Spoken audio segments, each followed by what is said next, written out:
Buenos días y bendiciones para aquellos que no vi en un inicio. Yo quiero invitarlos a que abran la palabra de Dios en la carta a los Gálatas, capítulo 2, la epístola del apóstol Pablo a los Gálatas que hemos venido cubriendo, que como algunos de ustedes han estado escuchando, ¿verdad? Es una carta que Pablo se vio en la necesidad de escribir en vista de ciertas desviaciones que habían estado ocurriendo en medio de ellos, que habían escuchado el Evangelio de parte del apóstol Pablo y sin embargo, habiendo entendido la gracia de Dios dada en Cristo Jesús, de alguna forma se dejaron seducir por aquellos que habían venido de la iglesia de Jerusalén hasta Antioquía.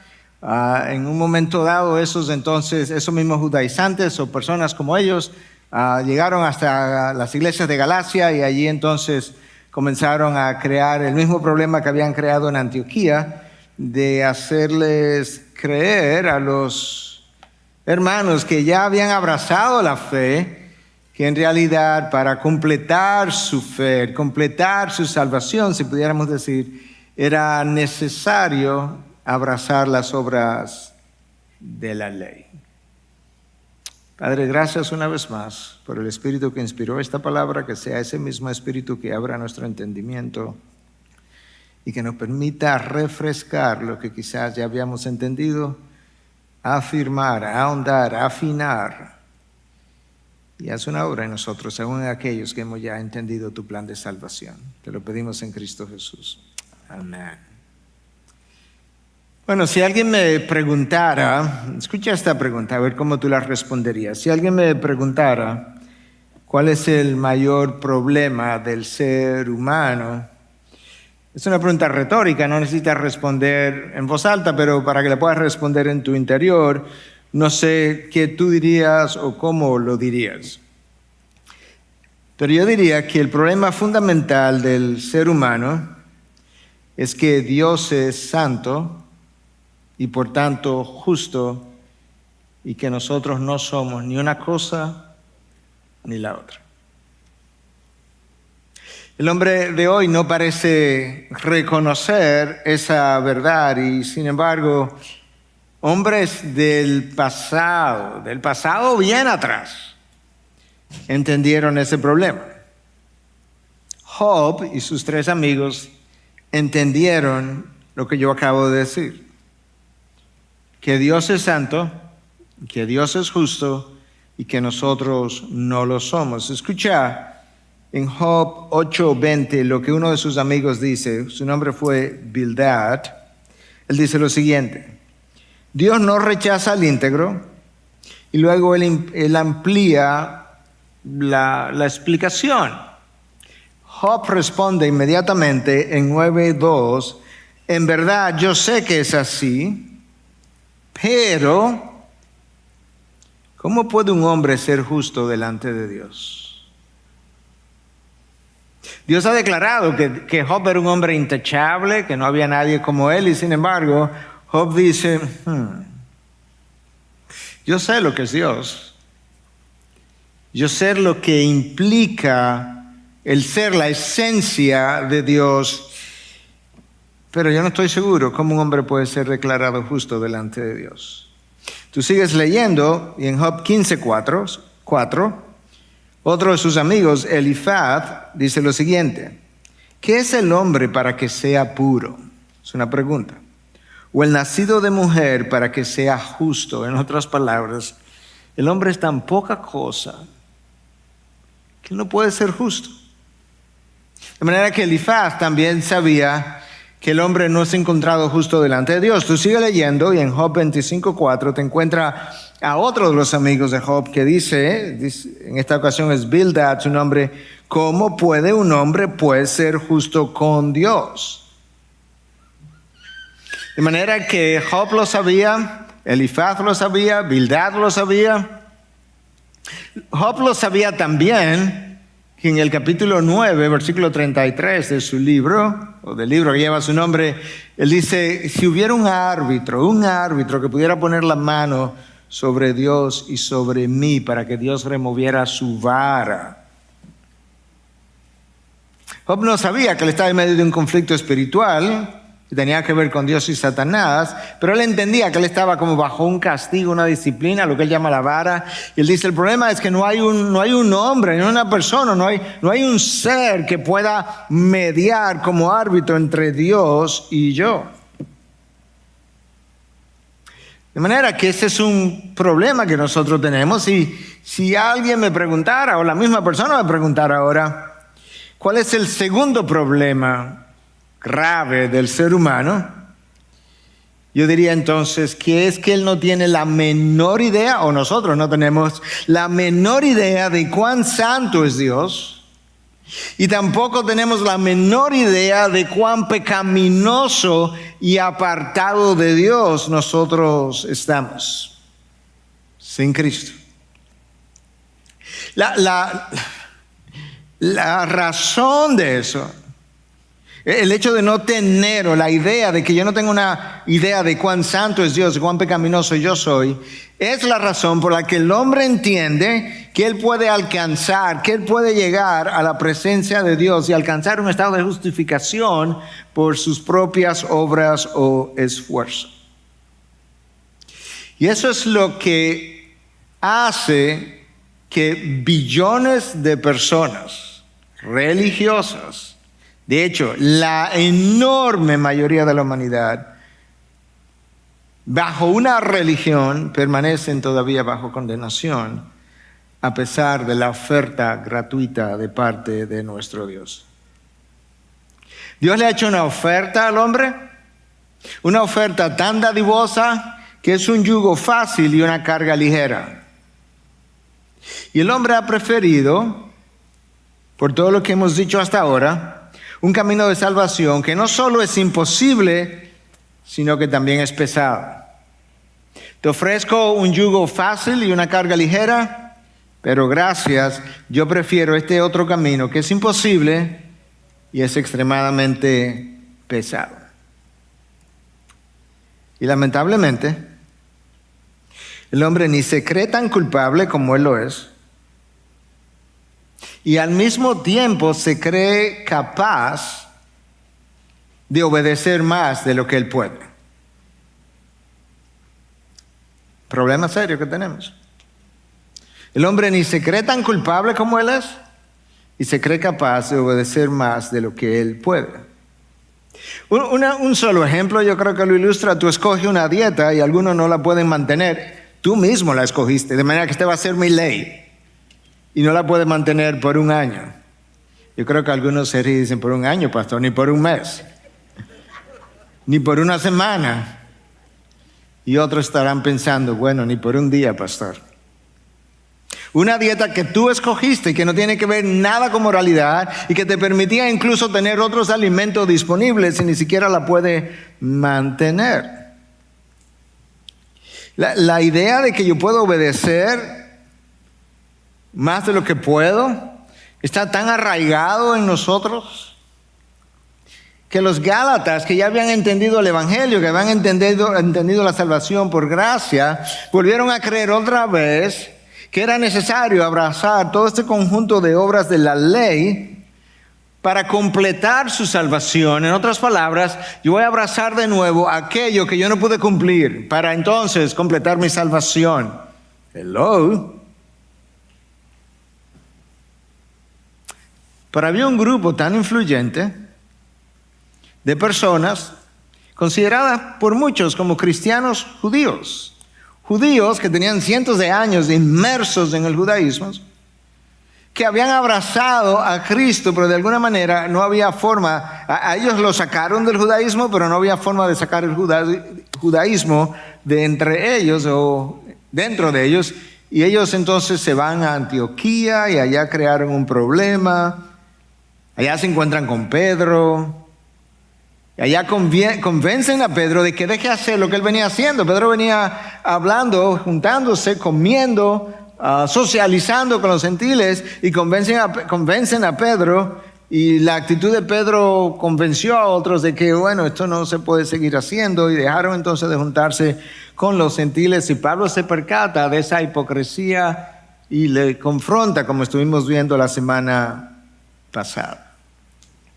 Entonces Pablo narra ese encontronazo con Pedro, y luego él procede a explicar la salvación otra vez.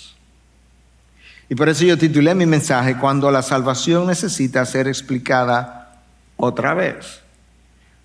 Si te has percatado, cada mensaje hasta ahora en la carta a los Gálatas está comenzando con la palabra cuando.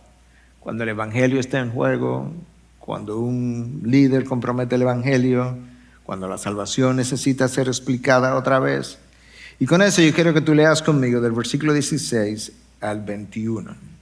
Gálatas 2.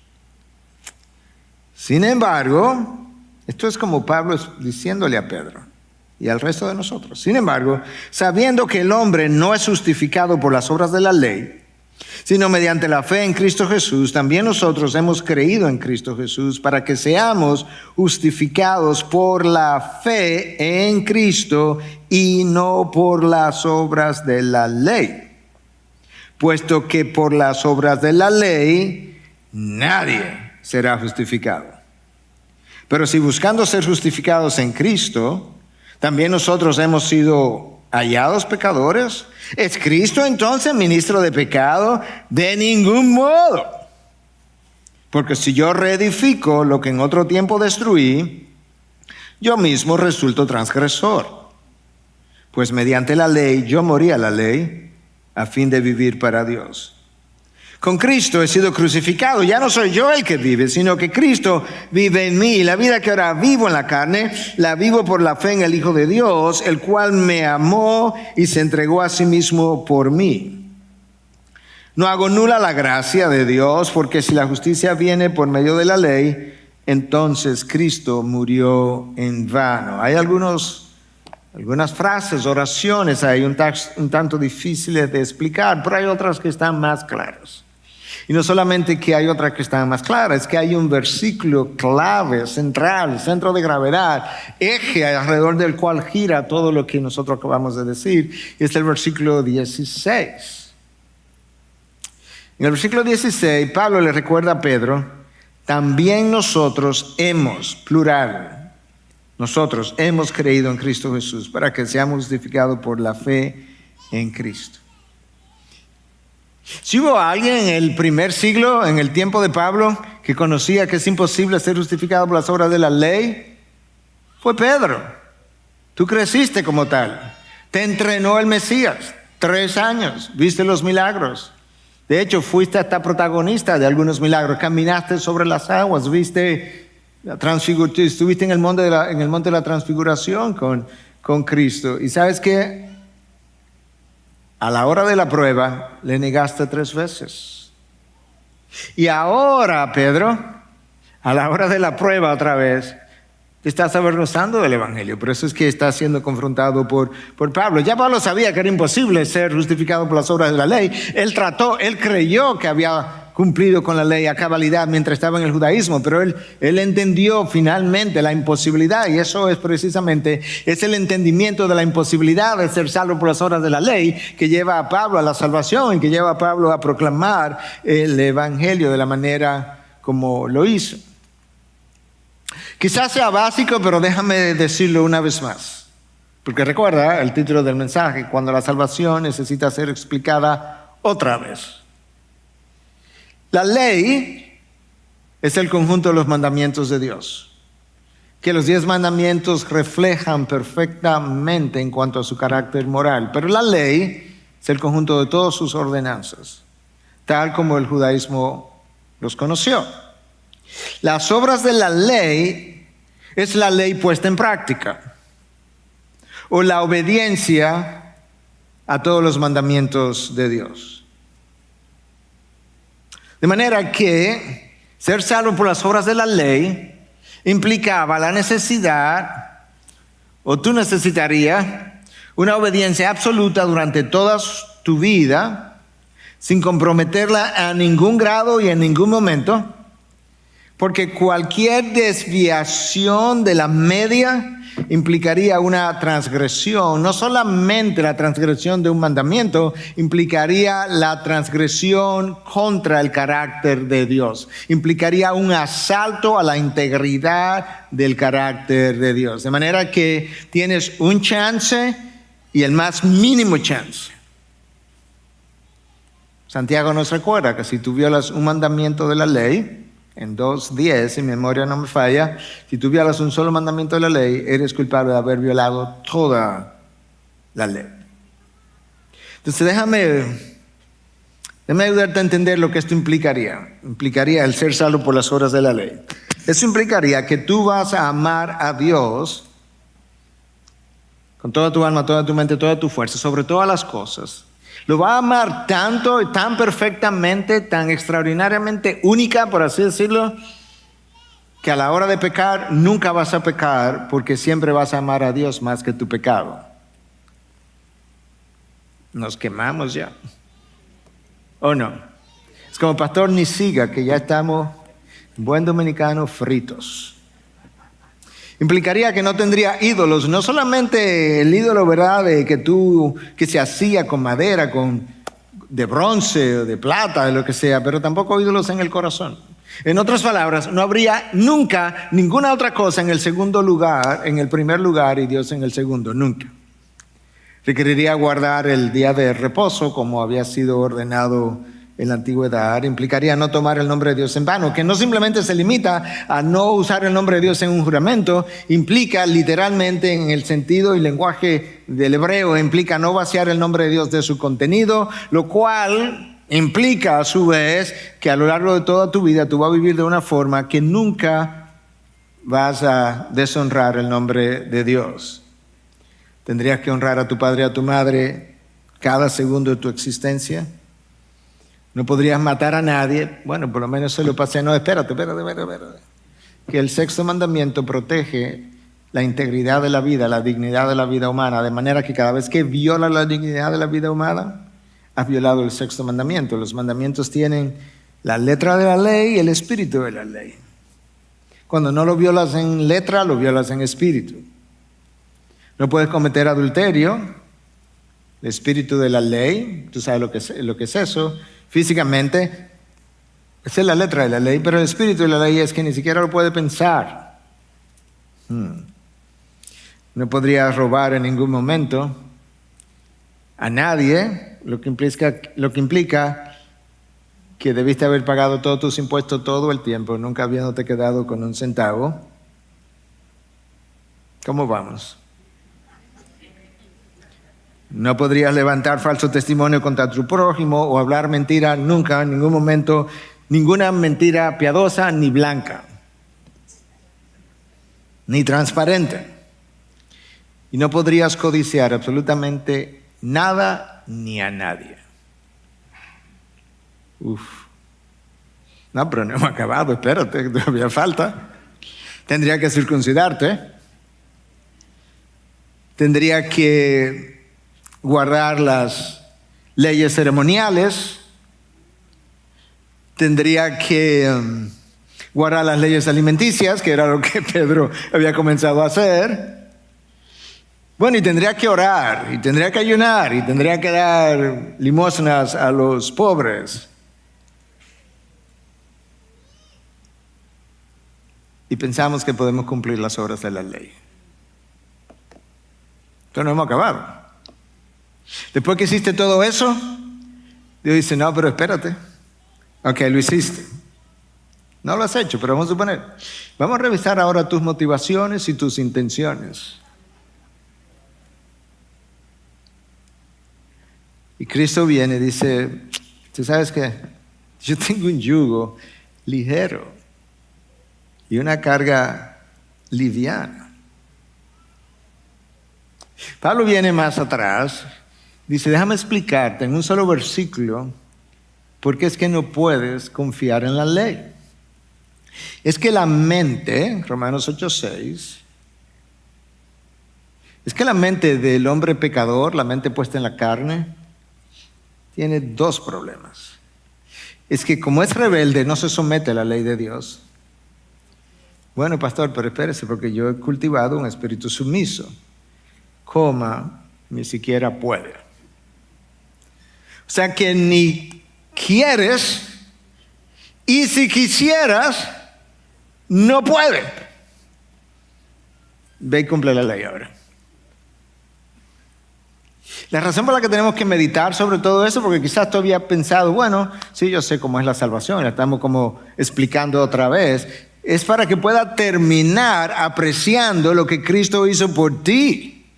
Porque yo creo que muchas veces tenemos tan poco aprecio, tan poco valor por la obra de Cristo, porque yo no he acabado de entender todo lo que implicaría mi estatus sin esa obra de Cristo a mi favor.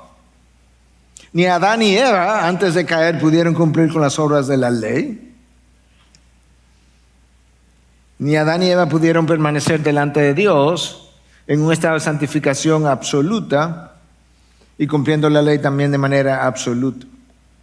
Esas condiciones fueron llenadas solamente, exclusivamente por Cristo, y esa es la razón por la que la salvación tiene que ser por fe, no por las obras de la ley.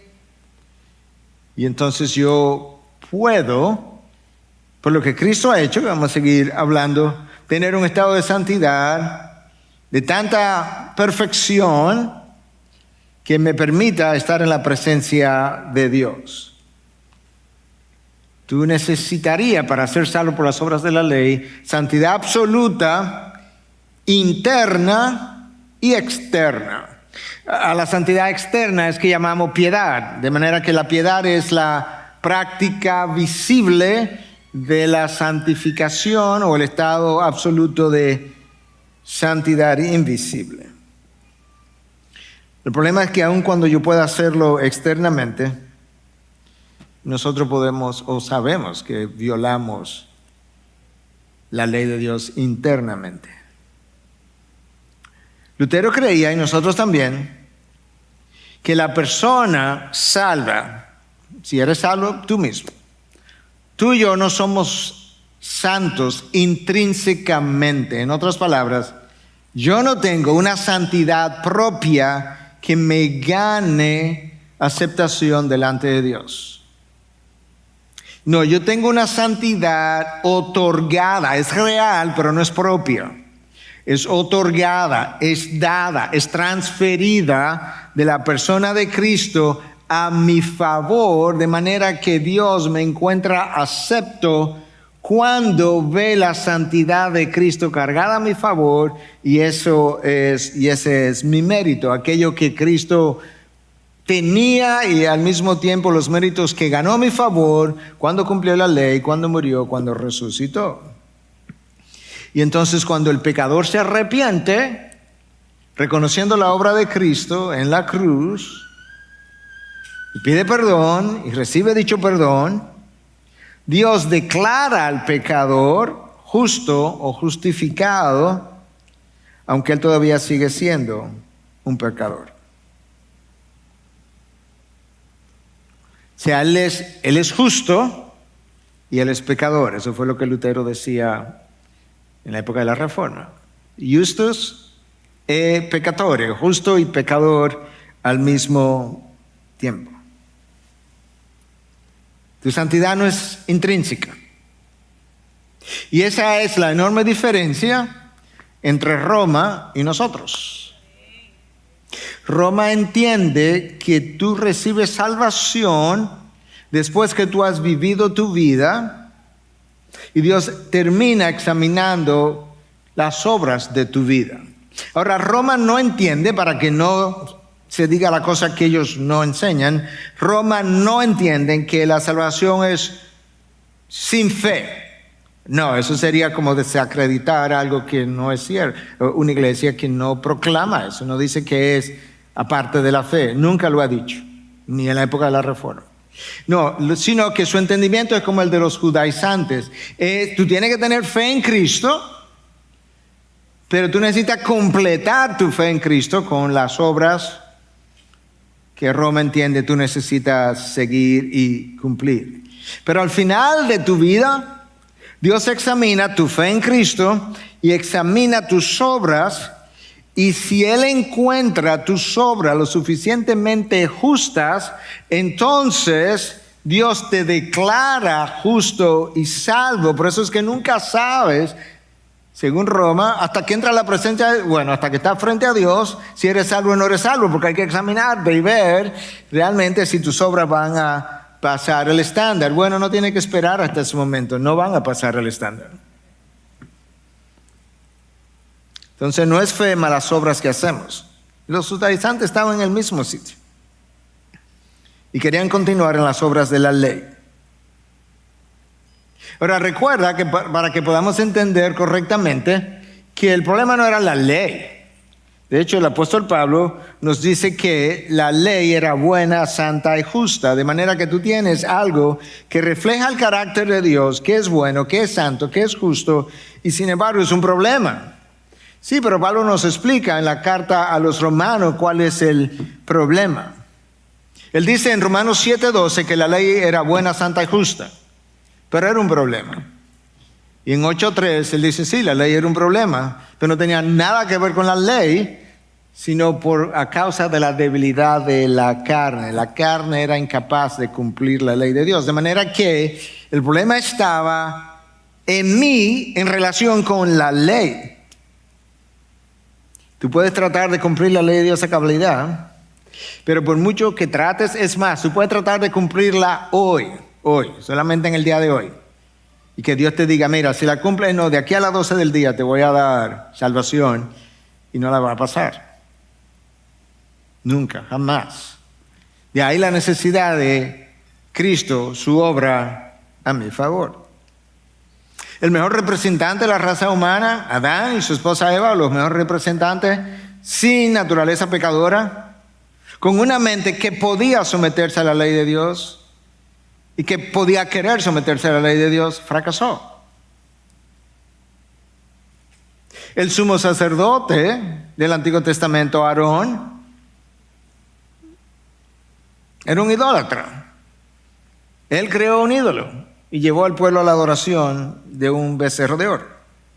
El más grande profeta del Antiguo Testamento, aquel que hablaba con Dios cara a cara, no creo que fuera todos los días, pero con frecuencia, que estuvo en la presencia de Dios, que bajó con el rostro transformado, no pudo entrar a la tierra prometida porque violó la ley de Dios. David, el hombre conforme al corazón de Dios, tú conoces la historia de David, ni voy a entrar en ella. Pedro, el apóstol, conoce su historia, negó a Jesús 3 veces. La ley era buena, era santa, era justa, pero la carne tenía una debilidad, como lo expresó, lo vivió Pedro. Cuando Cristo vino, Él inauguró una nueva obra. Una era vital, importante, la era de la gracia. Y esa era de la gracia fue inaugurada por lo que Él hizo en su cruz, en su resurrección, y eso fue cargado a nuestro favor. Ahora, es vital que tú puedas entender algunas de las cosas que están aquí en este texto y a las cuales vamos a llegar en un momento.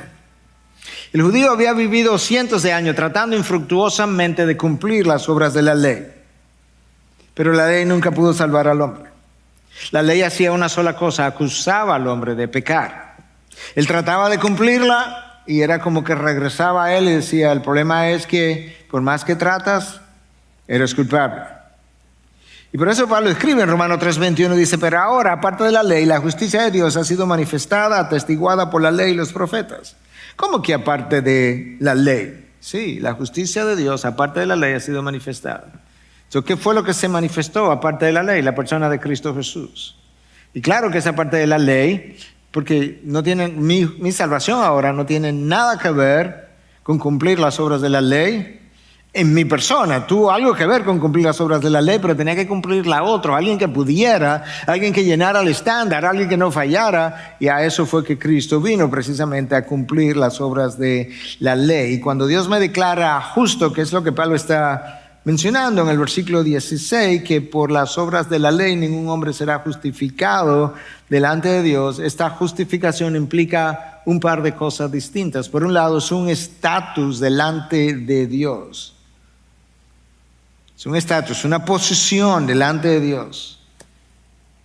Después que soy declarado justo. Y en segundo lugar, es una justicia o rectitud moral, lo que en el inglés traducen como righteousness, que a mí no me pertenece, como ya dijimos, que es realmente transferida de la persona de Cristo a mi persona. Eso podía estar disponible para el hombre a través de la persona de Jesús. Y eso no vino por medio de la ley, sino aparte de la ley, como dice Pablo en Romanos 3:21. De manera que el hombre podía alcanzar la justicia perfecta de Dios, que le garantiza entrada al reino de los cielos, de una forma real, pero a través de otra persona que se la otorgaba. Y ese es el evangelio que me brinda la esperanza de que eso pueda ser.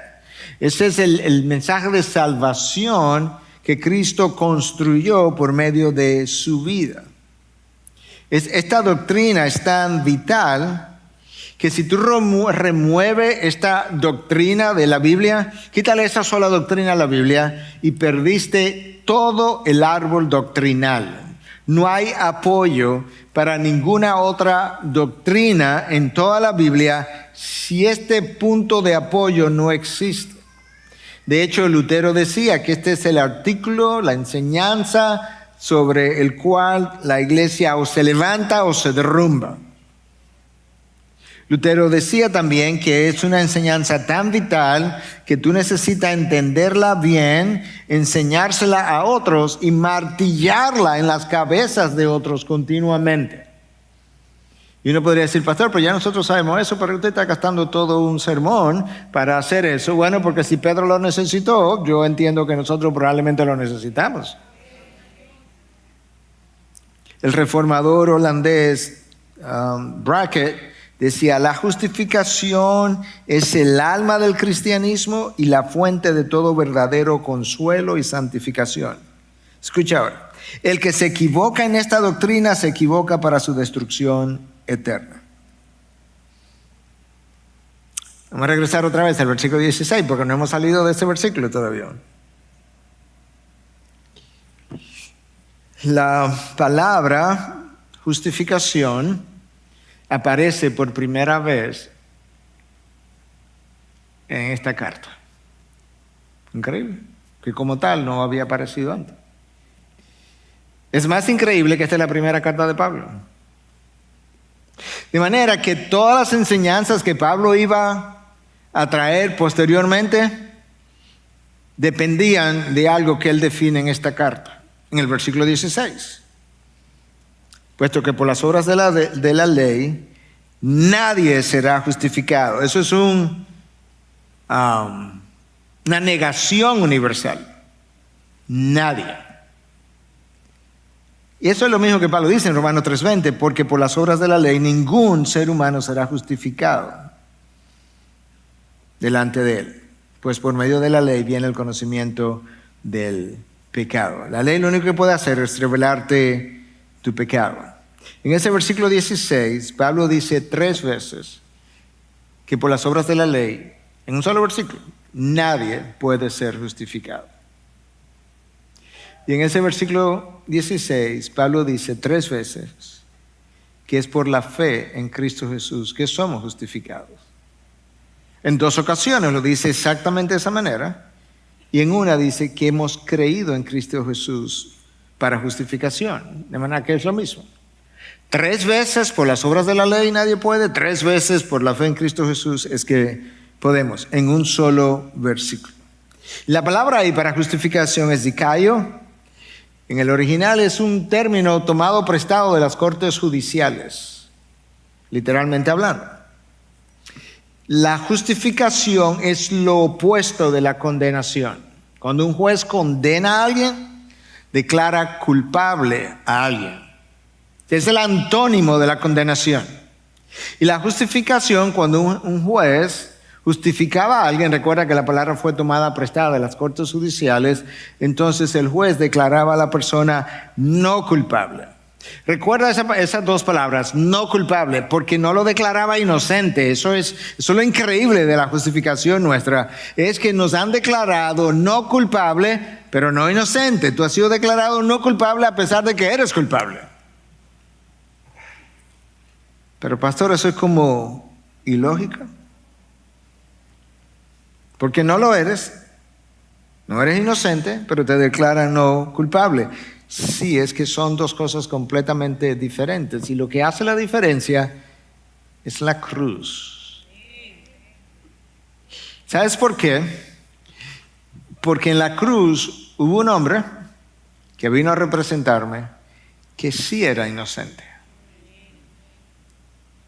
Y él fue clavado en la cruz como culpable. De manera que yo, que no soy inocente, pudiera ser declarado no culpable. ¿Entendiste el juego de palabras? Cristo viene como inocente, se cuelga en la cruz y permite que lo declaren culpable, para que en el tiempo yo, que soy culpable, pudiera declararme como inocente. ¿Cómo? Porque ya dijimos que esa no es exactamente la palabra, y es por eso que me han declarado no culpable. Ahora es mejor que eso. Porque si yo voy ahora a un juzgado delante de un juez, y él en la potestad que tiene me dice, mira, te voy a declarar no culpable. Tú sabes que todavía queda un récord en algún lugar de la justicia dominicana que habla de mi caso, habla de mi transgresión, y al final hay como un perdón de mi transgresión, pero hay un récord de eso. Pero resulta que cuando nosotros somos justificados por lo que Cristo ha hecho, no es simplemente que me perdonaron, es que después que me perdonaron, tomaron el récord que existía contra mí y lo deshicieron, de manera que es como si yo nunca hubiese pecado anteriormente. Wow, la evidencia de que soy transgresor ha sido destruida. Mira cómo Pablo explica esto a los colosenses en 2:14 y 15. Y cuando ustedes estaban muertos en sus delitos y en la incircuncisión de su carne, esos los gentiles, tú y yo, Dios les dio vida juntamente con Cristo, habiéndonos perdonado todos los delitos. Entonces Dios me perdonó, pero no lo dejó ahí, habiendo cancelado el documento de deuda que consistía en decretos contra nosotros y que nos era adverso, y lo ha quitado de en medio y lo clavó en la cruz. ¿Te imaginas lo que Cristo ha hecho? Es que esto no te acusa. La acusación, ¿dónde está? Yo cumplí la ley, yo deshice la ley, de manera que no hay récord de transgresión tuya contra la ley. Lo que hay es un récord de que yo morí por ti, te limpié de pecado, te di mi santidad, y ¿sabes qué? Es como si nunca hubiera pecado. Si eso no te lleva a vivir por Cristo para el resto de tus días, nada lo va a hacer. No hay amenaza, no hay temor, no hay nada que lo va a hacer que no sea la apreciación por lo que Cristo hizo por ti en la cruz. La ley fue clavada en la cruz y cancelada por Cristo, y eso me da entrada. ¿Tú sabes cómo David expresó eso? Había un hombre en el Antiguo Testamento que podía como enseñarnos bien esto, aunque él probablemente no lo podía entender tan bien como nosotros podemos ahora a la luz de todo lo revelado. Escucha cómo David lo dijo en el Salmo 32, versículo 1 y 2. Cuán bienaventurado es aquel cuya transgresión es perdonada, cuyo pecado es cubierto. La misma cosa. Cuán bienaventurado es el hombre a quien el Señor no culpa de iniquidad y en cuyo espíritu no hay engaño. Cuán bienaventurado es el hombre a quien el Señor no encuentra culpa ya. Pablo cita este verso, ese salmo de David en Romanos 4, y en 4:8 dice: bienaventurado el hombre cuyo pecado el Señor no tomará en cuenta. ¿Te acuerdas la pregunta de Job? ¿Cómo puede el hombre ser hallado justo delante de Dios? ¿Te acuerdas la pregunta de Bildad? ¿Cómo puede ser el hombre hallado justo delante de Dios? ¿Tú sabes qué? Esa pregunta la respondieron en el Antiguo Testamento. No hubo que esperar al Nuevo Testamento para saber cómo. Y la respondieron tan claramente como el Nuevo Testamento lo dice. La respondió Dios. Pues claro, nadie más podía responderla. ¿Cómo puede el hombre ser justo delante de Dios? ¿Quién puede responder esa pregunta si no es Dios? Habacuc 2:4. El justo por la fe vivirá. ¡Oh, wow! Y eso está ahí, pastor, en el Antiguo Testamento. Sí, está ahí. El Antiguo Testamento apuntaba al Nuevo Testamento. Lo que el Antiguo no te reveló cómo era que eso iba a ocurrir, pero Dios reveló en Habacuc. Job dice, ¿y cómo puede el hombre ser encontrado justo delante de Dios? Y dice, espérate, te voy a decir, te voy a enviar un profeta, se llama Habacuc. Él te va a decir, el justo, o sea que ya se sabe que es justo. Pero ¿cómo es que él es justo? Por la fe vivirá. Luego se habla de Abraham. En el Nuevo Testamento dice que Abraham creyó, esa es fe, y le fue contado por justicia. De manera que el Antiguo Testamento, mira lo increíble de la palabra de Dios. El Antiguo Testamento mira al Nuevo y dice, el justo por la fe vivirá. El Nuevo Testamento mira al Viejo y dice, pero eso estaba en la vida de Abraham. Porque Abraham creyó y le fue contado por justicia. ¿Viste cómo el Nuevo Testamento estaba escondido en el Antiguo, el Nuevo escondido en el Antiguo, y cómo el Antiguo es revelado en el Nuevo? Ahora, la fe de que habla la Biblia, de que nos salva, no es un conocimiento intelectual. No es simplemente, yo un día pasé adelante, yo creí, yo confesé al Señor Jesucristo como Señor y Salvador, le pedí perdón. Todo eso puede ser verdad, pero puede ser única y exclusivamente intelectual. No intelectual en el sentido orgulloso del intelecto, por así decirlo. No, cerebral, de entendimiento. No, Santiago dice no, así no. Santiago escribe la carta y dice, pero el problema que yo tengo aquí en Jerusalén, porque él era la cabeza de la iglesia en Jerusalén, es que yo veo gente que está diciendo eso, pero después yo veo que en su vida, yo como que no veo las obras típicas de la salvación. No las que te ganan salvación, sino las que reflejan que eres salvo. Y por eso es que Santiago escribe y dice, bueno, enséñame tus obras. Yo te voy a decir si tú eres salvo, enséñame tus obras. Y yo te voy a enseñar mi fe por las obras. En otras palabras, hay obras que tienen una calidad tal que solamente se pueden explicar por una obra del Espíritu Santo en ti que genera un fruto que tú puedes decir, eso es fruto de salvación. Pero hay otras obras que no tienen tal calidad, pero son obras. Y Santiago dice, no, de esas no. Pero eso es que Santiago está hablando de que el hombre justificado. Lutero tuvo un problema con el libro de Santiago originalmente, o la carta de Santiago. Lutero tuvo problemas con más de una carta, tuvo problemas con Hebreos y con Judas, pero no vamos a entrar ahí. Pero, porque Lutero venía de un trasfondo de la iglesia de Roma donde habían cosas que necesitaba entender también y que fue entendiendo en el tiempo. Pablo está hablando de la justificación delante de Dios. Y eso es como es, por la fe en Cristo Jesús. Y esa es la justificación que vale.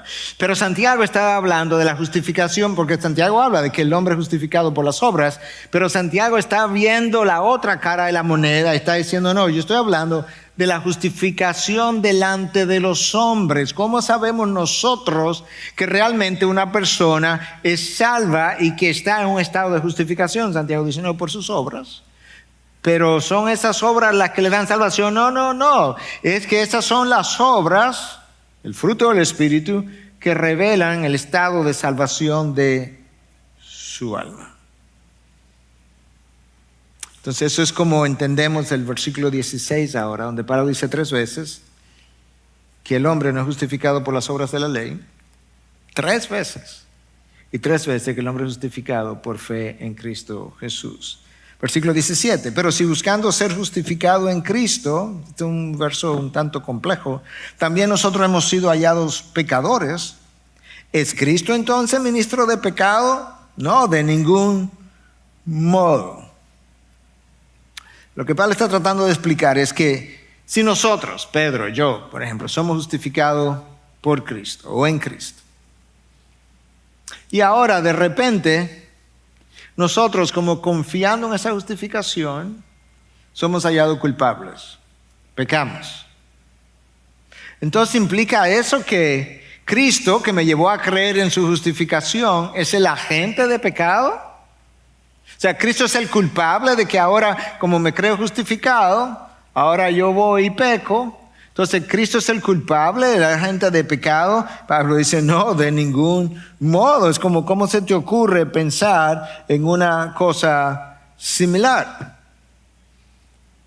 Entonces, Pablo comienza o continúa explicando cuál sería la respuesta a eso que yo acabo de decir. Versículo 18. Porque si yo reedifico lo que en otro tiempo destruí, yo mismo resulto transgresor. En otras palabras, en un tiempo yo me deshice de la ley. ¿Ok? Entonces, si yo ahora hago lo que Pedro está haciendo, voy a reedificar lo que destruí en un momento dado, claro que me voy a encontrar como transgresor. Por más de una razón. En primer lugar, la ley que yo volví a colocar en su lugar me va a acusar. Me va a decir, tú no me estás cumpliendo, por así decirlo. Pues claro que soy encontrado transgresor. Pero hay otro problema, y es que si yo dejé la ley cuando no debía haberla dejado, entonces yo pequé. Y entonces ahora, si estoy en Cristo y dejo a Cristo para abrazar la ley cuando no debía haberlo dejado, también pequé. Ya lo dice en el versículo 19. Pues mediante la ley yo morí a la ley, a fin de vivir para Dios. Otro versículo como un tanto complejo. ¿Cómo es que tú mueres a la ley mediante la ley? La Nueva Traducción Viviente nos ayuda un poquito a entender. Escucha, la Nueva Traducción Viviente le da como, obtiene el entendimiento de un pasaje, y aunque no lo está traduciendo literalmente, como que traduce el entendimiento. ¿Ok? Lo más cercano posible. Esto es lo que dice. Pues cuando intenté obedecer la ley misma me condenó. Por eso es que moría la ley. Y moría la ley mediante la ley. Así que moría la ley. Es decir, dejé de intentar cumplir todas sus exigencias a fin de vivir para Dios. ¿Okay? Traté de cumplir la ley me mató. Y entonces, como yo me di cuenta que no podía cumplir sus exigencias, pues yo la dejé a un lado. Y en vez de vivir para la ley, comencé a vivir para Dios. O sea, hubo un momento en la vida de Pablo cuando él pensó que había cumplido la ley de una forma intachable. De hecho, ese es el currículum que él le presenta a los filipenses, que cuando le dice que él era, tú sabes, circuncidado al 8º día de la tribu de Benjamín, fariseo de fariseo, y ahí le dice, en cuanto a la ley, irreprensible. ¿En serio?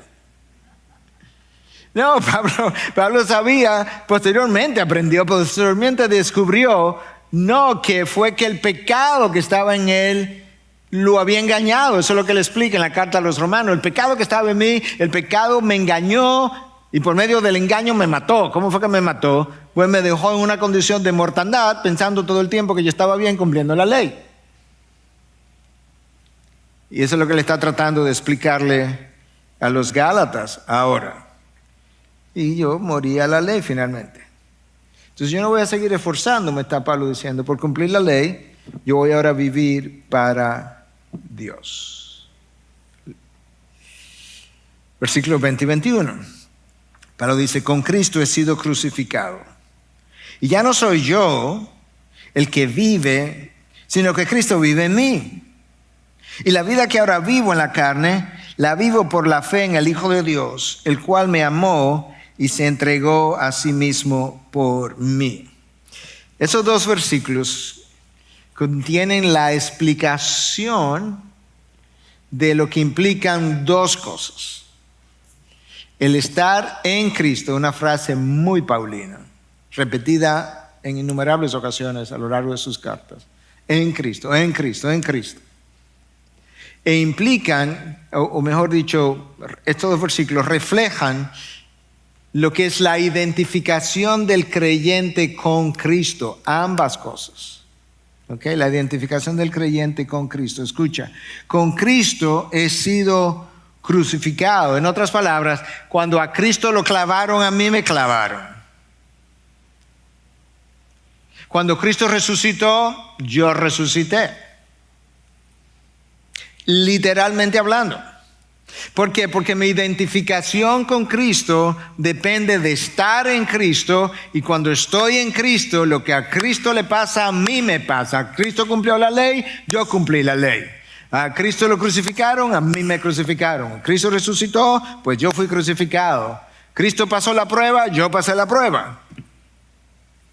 Y Pablo está diciendo, por eso que ya la vida que yo vivo no la vivo yo. ¿Cómo que no la vives tú, Pablo? Entonces, ¿quién es que la vive? Dice, no, que no la vivo yo. Entonces, ¿quién es que la vive? La vive Cristo en mí. ¿Cómo que la vive Cristo en ti? Si Cristo está a la derecha del Padre. Sí, pero Él puso la tercera persona de la Trinidad para darme el poder, la habilidad de que yo pueda vivir la vida que Él compró para mí, y no la vida de la carne que yo vivía en mi tiempo de condenación y de impiedad. Por tanto, la vida que yo ahora vivo, no la vivo en la carne, yo la vivo en Cristo, y más bien la vive Cristo en mí. Él me da el poder, la disposición, la motivación, me da las promesas, me da la garantía, me da la perseverancia. Es Él que la vive. Wow. ¿Imagina los privilegios que nosotros tenemos? ¿Y dónde usted encuentra eso, pastor, de que Cristo es que vive esa vida? Está aquí. La vivo por la fe en el Hijo de Dios. Entonces, por la fe en el Hijo, yo hago uso del poder que mora en mí, que resucitó a Cristo de entre los muertos, que es el poder del Espíritu Santo. Entonces, la vida en Cristo se vive por fe en el poder del Espíritu. Y la segunda verdad que Pablo nos recuerda es que lo que hizo posible eso, está ahí en el versículo 21, es que Cristo me amó y se entregó a sí mismo por mí. ¿Ok? Cristo me amó y se entregó a sí mismo por mí. ¿Qué tú piensas que sería como la respuesta lógica, racional a esto? Aquí está Cristo y Él se entregó por mí. Aquí estoy yo, se entregó por mí. ¿Cuál sería la respuesta lógica? Como que la lógica diría que aquí estoy yo y ahora yo vivo para Él. ¿No debería eso ser como la respuesta lógica? Lo que bajó, lo que estaba arriba bajó, Cristo me amó y murió por mí. Ahora que yo recibí ese beneficio, yo era el que estaba condenado, lo menos que yo puedo hacer es tratar de ascender, por así decirlo, y vivir su vida. Eso es exactamente lo que Pablo le dice a los Corintios en 5:15. Y por todos murió, ¿para qué? ¿Para qué fue que murió Cristo? Bueno, aquí lo dice Pablo, para los que viven ya no vivan para sí, sino para aquel que murió y resucitó por ellos. Tú ves cómo la palabra de Dios se complementa, se explica, se expande, se confirma. Él murió por una razón, bueno, te salvó, ok, pero ahora que estás salvo, para que ahora que tú vives, ¿y cómo lo vives? En el poder del Espíritu, por fe en Cristo, ya tú no vivas para ti, sino para aquel que murió y resucitó por Él. Eso es la razón por la que Pablo le dice a los Gálatas, ya yo no vivo para mí, yo vivo para Dios. Yo morí a la ley para vivir para Dios. Y finalmente, Pablo dice a los Gálatas en el versículo 21, no hago nula la gracia de Dios. O sea, yo no voy a anular la gracia de Dios. Esto es algo que vino a mí sin yo merecerlo. Pedro, con ese comportamiento, con esa forma, con ese regreso a judaizantes, con abrazar esas horas de la ley, ¿ustedes lo que están haciendo? Ustedes están anulando la gracia de Dios. Y si anulan la gracia de Dios, ¿tú sabes qué va a pasar? Está anulando tu salvación. Y eso es exactamente como Pablo está concluyendo. Yo no voy a hacer nula la gracia de Dios, porque si la justicia, término figurado, viene por medio de la ley, entonces Cristo murió en vano. La justicia es ese estado de rectitud moral, perfecto, righteousness, que hemos hablado en inglés. Si eso viene por medio de la ley, si tú piensas que es el cumplimiento de la ley, tú sabes que la crucifixión de Cristo fue una pérdida. Puesto en lenguaje vulgar, pero no profano, fue una estupidez. Un sinsentido crucificar a la segunda persona de la Trinidad, cuando tú podías alcanzar ese estatus cumpliendo la ley. Y Pablo dice, no, yo no voy a anular la gracia de Dios, de ningún modo, imposible. Yo voy a proclamar la gracia de Dios. Yo voy a vivir la gracia de Dios. Yo voy a creer en la gracia de Dios. Yo voy a recibir la dádiva de Dios. Y le voy a decir a otro cómo es. Y eso es lo que él escribe a los Efesios, capítulo 2, versículo 8 y 9, cuando dice, ¿qué cosa? Que la salvación es por gracia. Salvación es por gracia, por medio de la fe. Y entonces él aclara, ok, es por fe, pero yo ejercí la fe. No, espérate, no vaya tan rápido. Si tú ejerciste la fe, pero escúchame, esto, la fe, no es de vosotros. Entonces la fe que yo ejerzo tampoco es mía. Es tuya después que te la dan. Y esto no es de vosotros, sino que es un don de Dios. Dios te dio la fe, te dio por gracia la fe que ahora es tuya, que ahora tú ejerces, para que ahora tú puedas recibir salvación en Cristo Jesús. Como dirían en inglés, it doesn't get any better than that. No hay nada mejor que eso, no hay nada que lo pueda superar. Si tú entiendes todo lo que estamos hablando hoy, entiende la magnitud de la gracia de Dios y de las dádivas en plural de Dios. Tú sabes que tú no necesitas ninguna otra motivación para vivir la vida cristiana.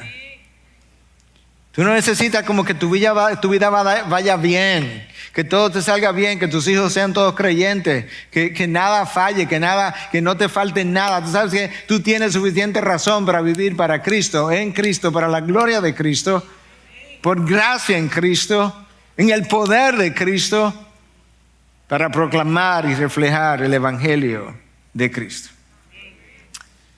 En conclusión, la justificación implica, número 1, una justicia que proviene de Dios, rectitud moral, cuando piensa justicia en este sentido, que proviene de Dios. Una justicia o rectitud moral lograda independientemente del hombre, de tu esfuerzo o de la ley. La justificación es un don, es una gracia independientemente de las obras, de la ley. Es imputada, es cargada a tu cuenta, no te la has ganado. Es dada a pecadores. Si no fuéramos pecadores, no la necesitáramos. Es recibida por fe. La justificación, en último caso, es la persona y la obediencia de Cristo en su obra de expiación hecha a mi favor. La justificación, por eso es que Pablo escribe a los Corintios y llama a Jesús, usa varias palabras para definir a Jesús. Redención es una, santificación es otra, justificación es otra. La justificación es la persona y la obediencia de Cristo en su obra de expiación hecha a favor mío. Y es dada como resultado de la unión con Cristo. Ese sería como el concepto. Cuando hablamos ahorita de la identificación con Cristo, de estar en Cristo, eso es lo que teológicamente ha sido llamado mi unión con Cristo. Es real y es completa. Por eso cuando Él murió, yo morí. Cuando Él resucitó, yo resucité. Cuando Él fue declarado culpable, en el tiempo yo fui declarado inocente porque Él pagó por mí. Padre, gracias. Gracias por tu gracia, que es más grande que lo que yo me puedo imaginar, de lo que yo puedo concebir. Gracias por tu gracia, que es algo que nosotros como seres humanos ni siquiera podemos como definir completamente. ¿Cómo es posible que yo pueda recibir algo de una forma tan extraordinariamente inconcebible y que yo no haya tenido que ejercer ningún esfuerzo y que yo no tenga ningún mérito en lo recibido? Y eso solamente encuentra su explicación en la persona de Cristo. Padre, gracias por dar tanto. Hijo, por darte por una entrega que nosotros ni siquiera sabemos cómo corresponder a la hora de vivir. Gracias, Espíritu de Dios, por hacer en nosotros lo que nosotros no podemos. En Cristo Jesús hemos predicado y confiado. Amén. Amén. Bendiciones. Gracias por acceder a este recurso. Espero que haya sido de gran bendición para tu vida. Te sugiero que te suscribas a este canal de forma que tú puedas recibir notificación la próxima vez que hayamos subido un nuevo recurso que pueda servirte de instrucción y bendición.